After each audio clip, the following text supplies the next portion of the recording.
A veteran grade school teacher fired for her ex-husband's actions. She is a victim of domestic violence, and the school says her ex-husband's criminal behavior makes it too dangerous to have her around those children. ABC's Lindsay Davis is here with her story. Good morning, Lindsay. Good morning, Robin. Carie Charlesworth's life has been turned upside down, first by her ex-husband and now by the school where her children attended and she taught. But the school says they terminated her for her own safety and the well-being of the children enrolled at the school.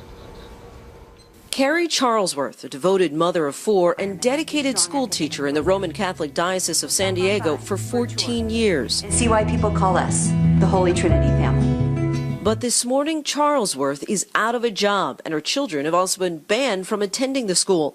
All Charlesworth says, not because of something she did, but because of her ex-husband. I had 4 kids. I didn't want to be a statistic. Charlesworth divorced her husband 2 years ago and got a restraining order because he was physically abusive.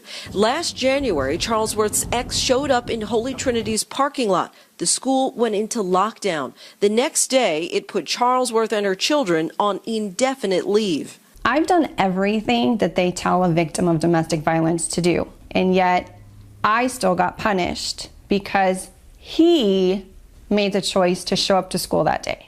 The diocese says it won't renew Charlesworth's contract, expressing concern about student safety. The diocese says Charlesworth's ex has a, quote, 20-plus year history of abuse and harassment directed not just at her, but at other women, and that her restraining order was, quote, not a deterrent to him.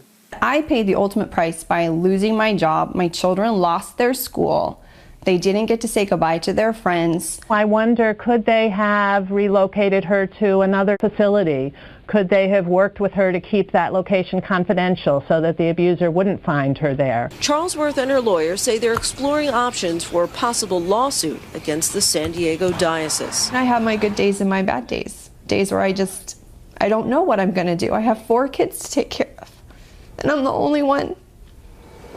Charlesworth has not yet filed suit. Since part of her lesson plan was teaching religion, she was technically considered a minister of the church, and there is a ministerial exception which stipulates she can be fired without cause. Robin. Okay, Lindsay, thank you. We're going to talk to Dan Abrams about that, our legal analyst. But first, Dan, there are valid arguments on both sides of this debate. What do you make of this case? I am completely outraged by this case. The notion that this perpetrator now has an additional tool in his arsenal to terrorize her and her family is outrageous. And it doesn't just apply to her.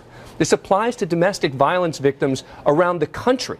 The notion that the perpetrator gets to control it because, hey, he keeps showing up. Great, I'll get her fired. That's another way that he can terrorize her. We have got to figure out a better way to deal with these things rather than firing the person. Now, we heard there in the piece a woman talking about the idea of relocation, confidentiality. You could put her on leave. There are other options here, but the idea that you are keeping her kids out of that school and firing her cannot be the solution. We also heard from Lindsay, because it's a Catholic school and because of what she was teaching, the question is, does she have this lawsuit that she's filing? Does she have any chance here? It's going to be a tough lawsuit. I mean, she's allowed to ask for time under California law to go deal with this issue in the courts, but she is not protected, as is the case in a very few states, from being fired based on being a victim of domestic violence. There is a bill pending in California that would protect victims of domestic violence from this sort of action, but that's not the case currently in California, so it's going to be an uphill battle. And many would say you can't fault the parents either. I mean, the parents are concerned about their children. I get it. I get why all these parents are upset. I get why they don't want this guy at their school, but we have got to be able to figure something out here. Yeah, there has to be further discussion about this. All right, Dan, thanks very much.